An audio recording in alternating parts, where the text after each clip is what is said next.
পাপা পাপা পরীক্ষার রেজাল্ট দিছে। ক্লাস পাইছস না? না পাপা, প্লাস তো দূরের কথা, চিমটাও দিছে না। তাহলে কি লইছস? পাপা ফেল করেছি, আমি মনে হয় না আর তোমাকে বাঁচাতে পারবো। শুনলাম গেন্দার বলে আজকে রেজাল্ট দিব। খুব কষ্ট করে পড়াইছি। সাহেব এলাম চলে দেখি কি রেজাল্ট লই ইয়ে। যাক কলে বলে তো পাস করছি। কারে সুখবরটা দেই। কা পাস করে আসছি তো। পাস করছো ভালো কথা। কত পাইছ? কাহা তাই না মাইনা পাস করছি।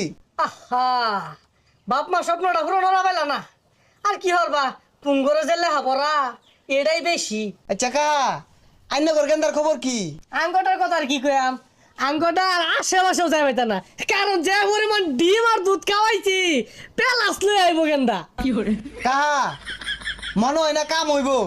আইনের পোলা তো পরে না, বাড়িতে বাইরে আয় এগুলা টানে।